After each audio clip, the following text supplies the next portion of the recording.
కొన్ని వీడియోస్లో చూసాం గ్రహస్థితుల గురించి విధి విధానాల గురించి ఎన్నెన్నో మాట్లాడుతున్నారు. అసలు ఈ దేన్ని నమ్మాలి అని అంటారు, దేన్ని నమ్మకూడదు అని అంటారు మీ మాటల్లో? మొట్టమొదట పుర్రికో బుద్ధి, నాలుకో రుచి. అనాదిగా నేను 20-30 సంవత్సరాల నుంచి నేను ఈ రంగంలో ఉంటూ నేను ఏ రోజు పంచాంగకర్తగా నేను మారలేదు. నేను జ్యోతిశాస్త్రం రీసెర్చ్ చేశాను. సో కొన్ని ఫెయిల్యూర్స్ ఉంటాయి, కొన్ని మాకు ఇన్ఫర్మేషన్ తప్పై ఉండొచ్చు. కానీ నేడు పంచాంగాల విషయంలో ప్రతి సంవత్సరం పంచాయతీ జరుగుతూనే ఉంటుంది.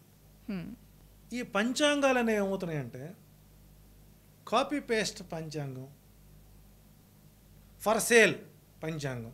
భారతి గారికి సోషల్ మీడియాలో మంచి ఫేమ్ ఉంది, కొన్ని వందల మంది ఇంటర్వ్యూ చేస్తుంటారు. మీకు పబ్లిషర్ ఫోన్ చేస్తాడు, భారతి గారు మీకు మంచి ఫేమ్ ఉంది మార్కెట్లో, మీ పేరుతో ఒక పంచాంగం రిలీజ్ చేద్దాం, కనీసం మీ ఫోటో పెట్టుకుని అన్న పంచాంగం కొనుక్కుంటారు. ఎవడో అనామకుడు పంచాంగం అమ్ముతాడు 500 రూపాయలు 600 రూపాయలకి. ఇదేమీ భక్త రామదాసు లేకపోతే పోతన మాచుడు కాదు కదా. బాలరసాల సాల నవపల్లవ కోమల కావ్యకర్ణికన్ ఆ పడుపు కూడు తినడి కంటే అని పోతనా మాచుడు భాగవతాన్ని దానం చేయలే. ఈ రోజున పంచాంగకర్తలు విధి లేని పరిస్థితిలో వారి జీవనం కోసం పంచాంగాలు అమ్ముకుంటుంటే అనామకుల పేర్లతో పంచాంగాలు అమ్మి సంవత్సరం ముందే ఈ పంచాంగాలు మార్కెట్లోకి వస్తే ఆ మార్కెట్లో వచ్చిన పంచాంగాల ముహూర్తాలని చూసి సంవత్సరం ముందే వివాహ నిర్ణయాలు చేసుకొని ఫంక్షనల్ అడ్వాన్సులు ఇచ్చుకొని ఏది పూర్తిగా వివాహ నిర్ణయం కాకముందే వాటిని నమ్ముకొని పోయే వాళ్ళని మనం ఎంతమంది చూసాం అర్థమవుతుంది. ఇక్కడ ఒక్కొక్క 9 గ్రహాలు, 12 రాసులు, 20 నక్షత్రాలే, కొత్తవేం లేవు. కాకపోతే నేను నాలాంటి వాడు నెప్ట్యూన్ ఫ్లూటోన్ తీసుకుంటాను.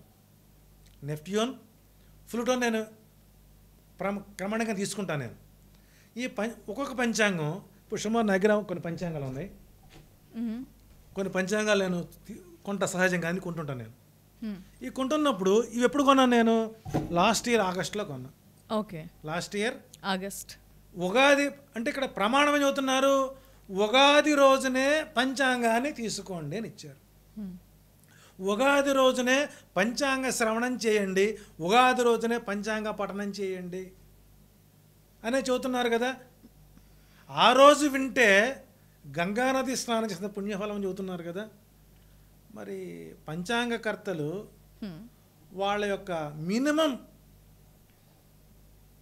వృత్తి ధర్మాలు వదిలిపెట్టి సంవత్సరం ముందు పంచాంగాలు రిలీజ్ చేస్తున్నారు. సరే, వాళ్ళు చేసి తప్పు చేశారు అనుకున్నాం. అదే పంచాంగకర్త యొక్క ఫలితాలని క్యాలిక్యులేషన్ వేసుకొని గణాంకాలు వేసుకొని ప్రిడిక్షన్స్ రాసుకొని మరి ఎంతమంది జ్యోతిషులు 6 నెలల ముందే వారి యొక్క ప్రిడిక్షన్స్ ఇస్తున్నారు. అంటే ఉగాది రోజు చదివితేనే ఆ పుణ్యఫలం దక్కుద్ది అని అంటారు. అంటే వీళ్ళు ముందే 100% ఇది పంచాంగం ఆరంభంలో రాస్తారు. మరి ముందే ఇలా జరగటానికి కారణాలు ఏదో సినిమాలో ఒకటి ఉంది, ముందే కూసింది కూయల అని. అట్లా కొన్ని కోయలు ముందుగానే కోస్తాయి ఏంటి.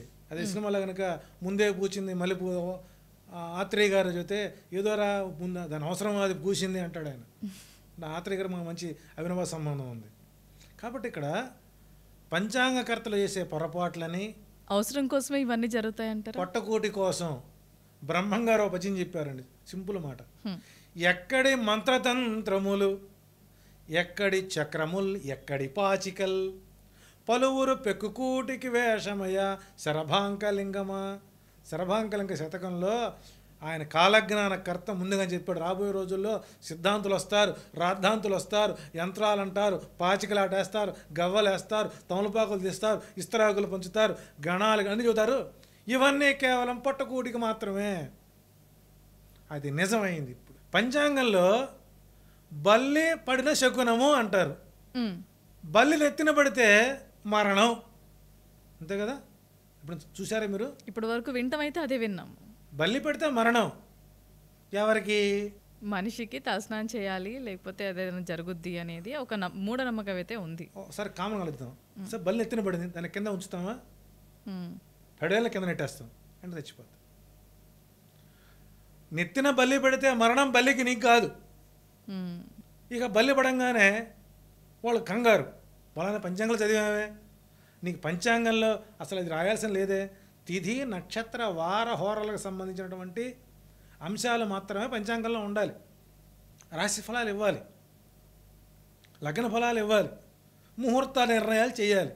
ఈ చాట భర్త ఎందుకు? ఇక్కడ తొడ మీద బొగ్గు మీద పుట్టుమచ్చలు అందమైన భర్త వస్తాడు, రాని వాళ్ళకి రాడా? పిచ్చి నమ్మకాలు, మూఢనమ్మకం. పిచ్చి అన్నమాకండి, మూఢనమ్మకం. వాళ్ళని మూఢనమ్మకం నెడుతుంది ఎవరు? So called astrologers, పంచాంగకర్తలు.